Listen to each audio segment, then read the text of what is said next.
प्रधानमंत्री श्री नरेंद्र मोदी जी के नेतृत्व में केंद्रीय वित्त मंत्री श्रीमती निर्मला सीतारमण जी द्वारा पेश किया गया आम बजट 2026-27 एक लोक कल्याणकारी और विकसित भारत के लक्ष्य को संकल्पित देश के आर्थिक विकास की गति को नई दिशा देने वाला दूरदर्शी बजट है।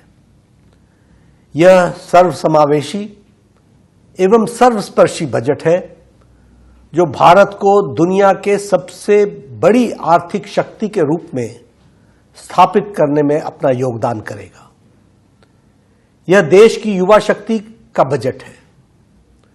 इस ऐतिहासिक आत्मनिर्भर भारत के बजट के लिए मैं आदरणीय प्रधानमंत्री श्री नरेंद्र मोदी जी, वित्त मंत्री श्रीमती निर्मला सीतारमण जी एवं उनकी पूरी टीम को बहुत बहुत बधाई देता हूं और उनका हार्दिक अभिनंदन करता हूं। प्रधानमंत्री श्री नरेंद्र मोदी जी के नेतृत्व में सरकार द्वारा स्वास्थ्य सेवाओं को जन जन तक पहुंचाने के लिए जो प्रतिबद्धता इसी बात से जाहिर होती है कि पिछले 12 वर्षों में स्वास्थ्य क्षेत्र में बजट ने 176% की बढ़ोतरी दर्ज की गई है। स्वास्थ्य के क्षेत्र में इस वर्ष आवंटित 1,05,000 करोड़ से अधिक का बजट पिछले वर्ष के बजट से लगभग 9% अधिक है। इस बजट में मेंटल हेल्थ पर, मानसिक बीमारी से लड़ने वाले विषय पर एक विशेष फोकस किया गया है जो स्वागत योग्य कदम है। इसके तहत रांची और तेजपुर स्थित केंद्रीय मनोचिकित्सा संस्थानों का जो अपग्रेडेशन किया जा रहा है और जो उत्तर भारत में निम्हांस की नई स्थापना करने की घोषणा सराहनीय है। जामनगर में World Health Organization traditional medicine centre की स्थापना हर भारतवासी के लिए एक गौरव की बात है। स्वास्थ्य बजट में वृद्धि के साथ साथ देश के हेल्थ सेक्टर को मजबूती देने के लिए रिसर्च और डेवलपमेंट पर विशेष फोकस्ड आम बजट हार्दिक स्वागत करता हूं और आदरणीय प्रधानमंत्री जी का हार्दिक अभिनंदन करता हूं। भारत में निर्मित दवाओं को विश्व स्तरीय गुणवत्ता के लिए और उनके मानकों पर खरा रखने के लिए जो सिडेस्को को अधिक मजबूत किए जाने का प्रस्ताव, यह भी बहुत सराहनीय है। बायोफार्मा शक्ति इनिशिएटिव के तहत सरकार ने अगले 5 वर्षों में बायोफार्मा क्षेत्र में 10,000 करोड़ रुपए के निवेश का प्रस्ताव रखा है, जिसे आधुनिक जैविक दवाओं और बायोसिमिलर के घरेलू उत्पाद को बढ़ावा मिलेगा।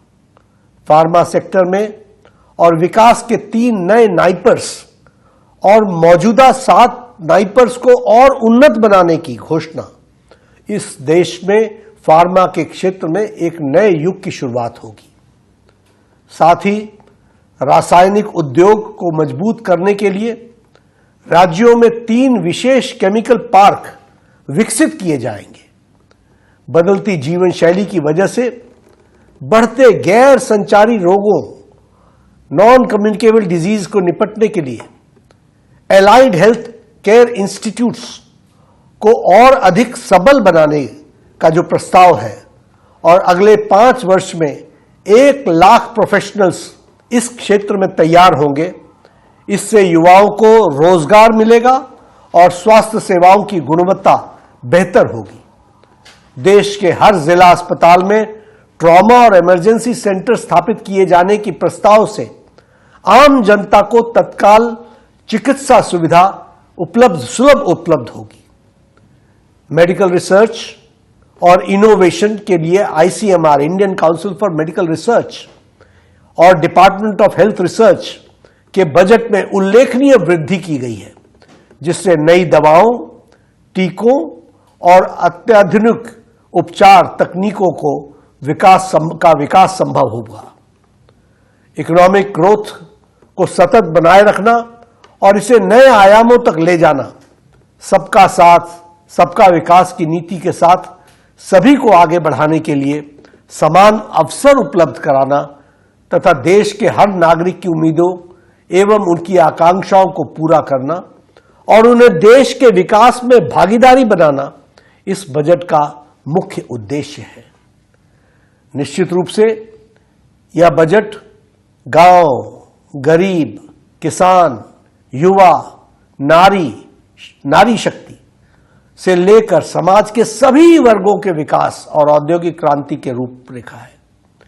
भारतीय अर्थव्यवस्था दुनिया में सबसे तेज गति से प्रगति कर रही है और उज्जवल भविष्य की ओर बढ़ रही है।